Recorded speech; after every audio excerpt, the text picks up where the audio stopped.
Assalamualaikum warahmatullahi wabarakatuh. Kami dari kelompok 8 kelas Indralaya. Saya Istirama Azizah. Nama saya Nisi Bolon. Saya adalah Febrina. Kami dari Prodi Pendidikan Biologi tahun 2022. Tujuan mampu menunjukkan sikap tanggung jawab untuk memahami katabolisme asam lemak. Alat dan bahan: 1. Smartphone, 2. Microsoft Word, ketiga Microsoft PowerPoint, yang keempat ada CapCut, dan yang kelima adalah minyak. Prosedur: 1. Memahami materi mengenai katabolisme asam lemak. Yang kedua, membuat video pembelajaran dari materi yang telah dipahami dengan semenarik mungkin. Katabolisme asam lemak. Katabolisme adalah proses perombakan atau penguraian senyawa kompleks atau organik menjadi senyawa sederhana atau anorganik dan menghasilkan energi. Katabolisme lemak dilakukan dengan memecah lemak menjadi asam lemak dan gliserol. Minyak goreng sawit yang biasa kita gunakan dalam memasak, pada 100 gramnya terdapat 100 gram lemak. Lemak ini dibutuhkan sebagai bahan energi dan menyimpan energi terbanyak dalam tubuh. Lemak memiliki fungsi lain dalam tubuh dan dibutuhkan jumlah lemak yang cukup dalam makanan agar kesehatan tubuh dapat terjaga dengan baik. Akibat kekurangan lemak berdampak pada produksi sel imun tubuh dan sel darah merah. Proses pencernaan lipid. Langkah 1. Garam empedu adalah senyawa amfipatik yang bertindak sebagai deterjen biologis, mengubah lemak makanan menjadi misel campuran garam empedu dan triasil gliserol. Langkah 2. Pembentukan misel sangat meningkatkan fraksi molekul lipid yang dapat diakses oleh kerja lipase yang larut dalam air di usus, dan aksi lipase mengubah triasil gliserol menjadi monoasil gliserol atau monogliserida dan diasil gliserol atau digliserida, asam lemak bebas, dan gliserol. Langkah 3. Produk kerja lipase ini berdifusi ke dalam sel epitel yang melapisi permukaan usus atau mukosa usus. Langkah 4. Selanjutnya, produk tersebut diubah menjadi triasilgliserol dan dikemas dengan kolesterol makanan dan protein spesifik menjadi agregat lipoprotein yang disebut kilomikron. Pencernaan dan penyerapan lemak makanan terjadi di usus kecil, dan asam lemak yang dilepaskan dari triasilgliserol dikemas dan dikirim ke otot dan jaringan adiposa. Struktur kilomikron permukaannya adalah lapisan fosfolipid dengan kelompok kepala menghadap fase air. Triasilgliserol yang berada di bagian dalam atau kuning membentuk lebih dari 80% massa. Beberapa apolipoprotein yang menonjol dari permukaan bertindak sebagai sinyal dalam penyerapan dan metabolisme kandungan kilomikron. Langkah 5. Bagian protein lipoprotein dikenali oleh reseptor pada permukaan sel. Dalam pengambilan lipid dari usus, kilomikron yang mengandung apolipoprotein C2 atau ApoC2 bergerak dari mukosa usus ke dalam sistem limfatik dan kemudian masuk ke dalam darah yang membawanya ke otot dan jaringan adiposa. Langkah 6. Di kapiler jaringan ini, enzim ekstraseluler lipoprotein lipase yang diaktifkan oleh ApoC2 menghidrolisis triasilgliserol menjadi asam lemak dan gliserol. Langkah 7. Pengambilan oleh sel-sel di jaringan target. Langkah 8. Di otot, asam lemak dioksidasi untuk energi. Di jaringan adiposa, mereka diekstrifikasi ulang untuk disimpan sebagai triasilgliserol.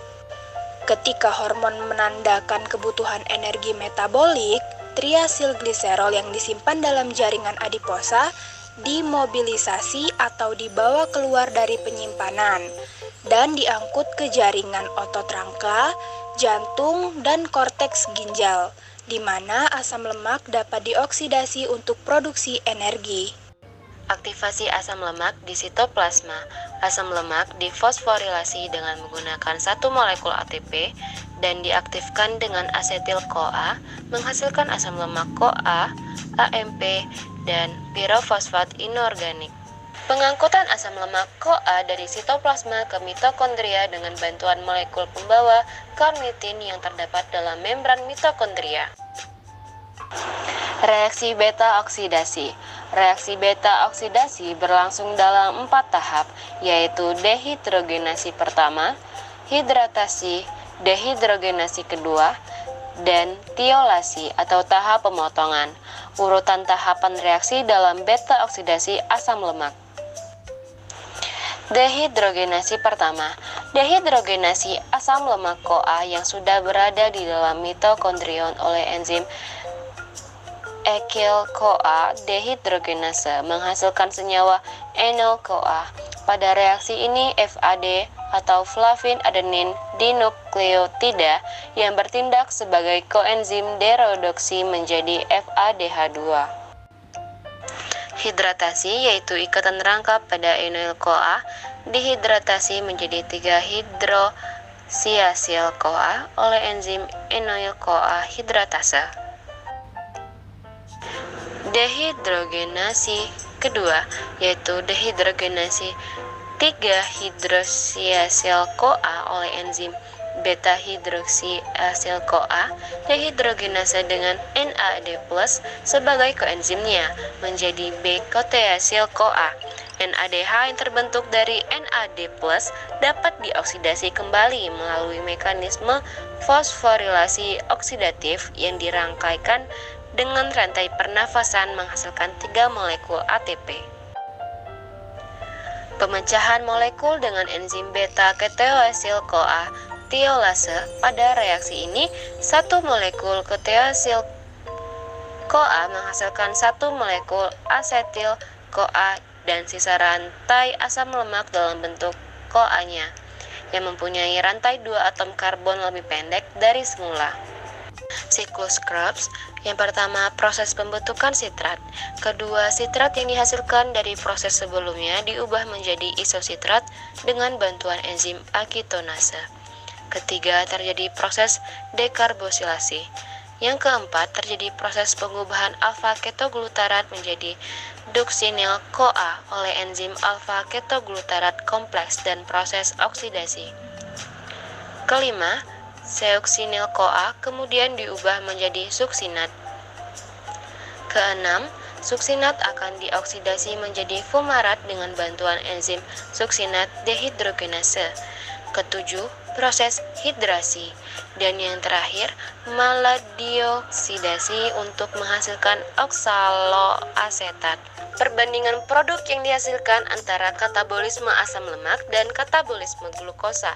Pada asam lemak, tahap pertama yaitu tahap aktivasi itu membutuhkan 1 ATP, sehingga menghasilkan asam lemak CoA, AMP, dan pirofosfat inorganik. Lalu pada tahap kedua, beta oksidasi, menghasilkan 1 FADH2, 1 NADH, dan 1 asetil-CoA. Dan yang terakhir, pada tahap siklus Krebs itu menghasilkan 3 NADH, 1 FADH2, dan 1 GTP atau ATP. Lalu, pada katabolisme glukosa, pada glikolisis menghasilkan 2 NADH2, pada tahap kedua yaitu dekarboksilasi oksidatif menghasilkan 2 NADH2, siklus Krebs menghasilkan 6 NADH2, dan terakhir yaitu transfer elektron menghasilkan 10 NADH2 atau 34 ATP. Sekian dari kami, semoga bermanfaat untuk kedepannya. Wassalamualaikum warahmatullahi wabarakatuh.